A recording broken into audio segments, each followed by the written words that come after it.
The history very quickly. This is obviously back home in Maryland where I'm from. We were known as Easy MBA, and in the customer service sense, that's a good thing. In the obviously document world, it's a very, very bad thing.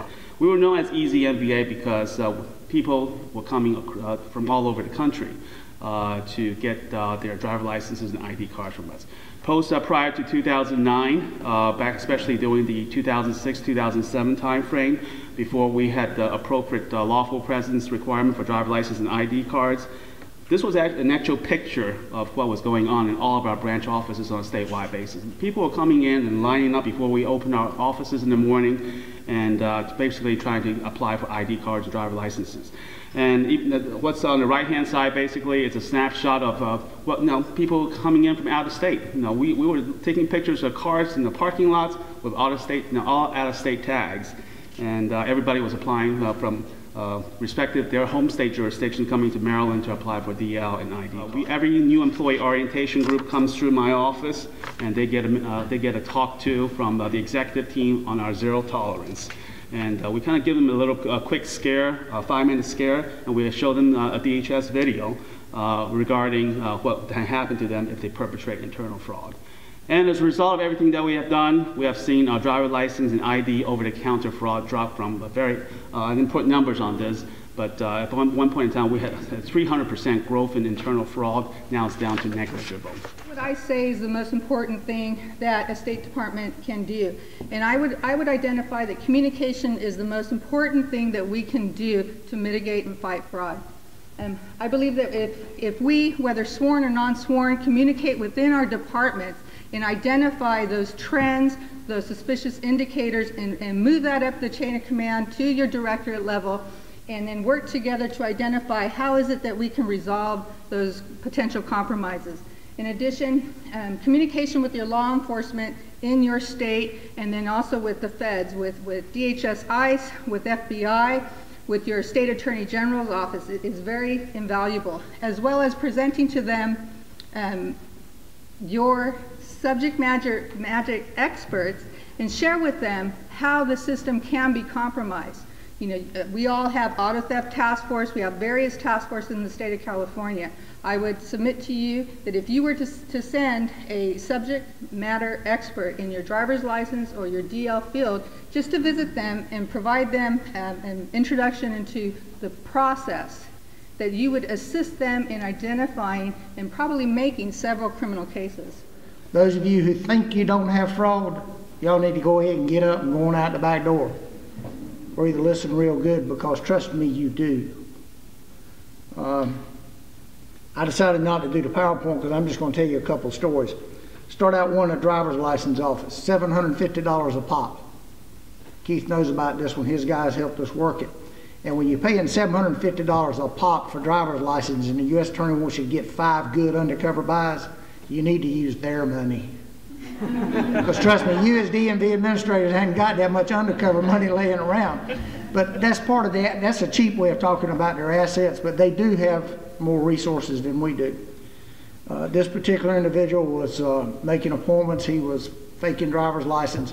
We found out we had a system problem. We've got an old COBOL mainframe.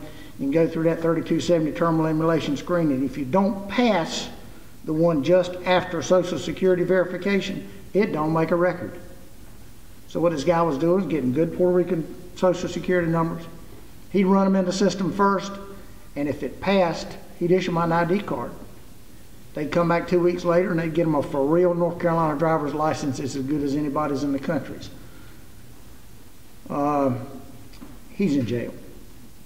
But continuing with what ICE was doing, it's still ongoing investigation. It went out of state using brokers, and it led to stolen vehicles and guns going overseas to terrorists. So go figure, that's your driver's license office putting this stuff out. You think that your vehicle registration group is just to do tags and titles and stuff like that. It's not just for transportation anymore. Another North Carolina story we made the paper 2 weeks ago had an insurance agent who just thought she would write on anybody's company, anywhere, anytime. She'd never seen an Allstate office, but she'd give you a binder with Allstate on it. And we titled 147 vehicles fraudulently. got to cancel 1,147 transactions and try to find these people and find these cars. The sorry part about that is when they're out there driving, they have no insurance.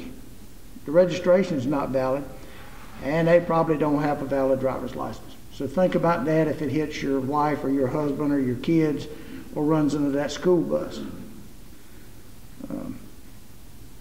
Records changes within your computer system. This is why you need to get your IT people to start doing some little friendly audits, looking around to see what's happening.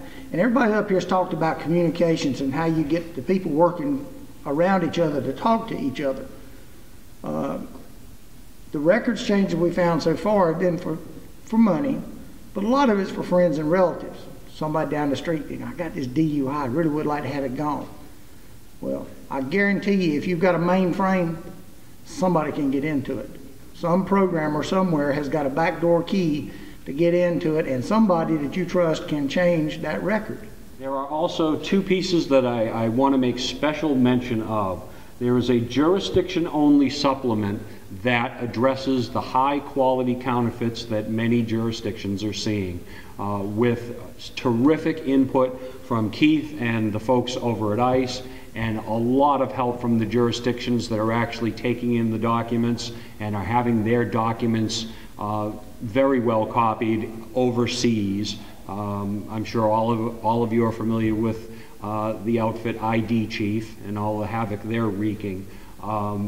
We have one particular module that talks about the very specific examples of licenses that ID Chief is creating, along with some general guidelines that your frontline staff can use to identify high-quality counterfeits from any source, and some of the common things that those counterfeiters are missing.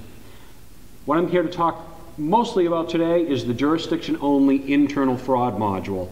Thanks to all of the work, the great work of the Internal Fraud Working Group, input from ICE, input from the Fraudulent Document Recognition Maintenance Committee, chaired by Major Paul Steyer from Iowa, we're able to get a great amount of information aimed at that frontline staff person, whether that person is newly hired or has been there a long time, something that can be used year after year for in-service training that addresses internal fraud and that employee's role in preventing internal fraud. But one of the things that we work on a lot is identity and benefit fraud. That compromise, or it constitutes roughly 10% of our cases. So if you think about that, at any given time we have thousands, tens of thousands of investigations.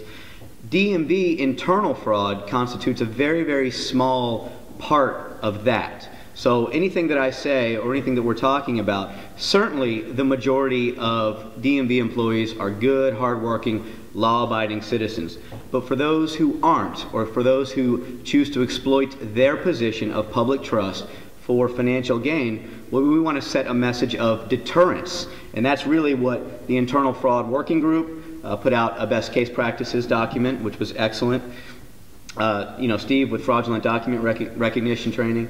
All kinds of programs are out there now.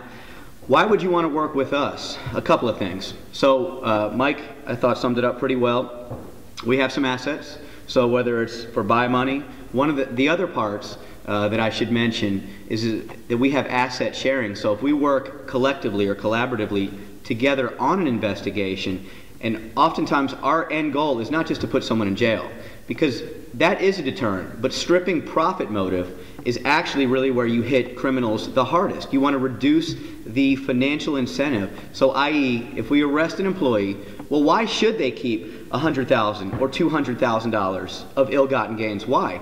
If you're going to go to jail, and I don't know what the frontline employee makes, but if they're going to make $200,000 in 1 year, well, some would take that risk to do it. But if you don't take that money from them, then in essence, they've won. We have not completed our investigation. And that is an important part of what we do. So DMV administrators, I think, they have sort of a battle both ways. You have to balance customer service, no doubt, that's very important in the DMV world, versus the security of the process, the documents themselves, the processes that are in place to issue the documents themselves.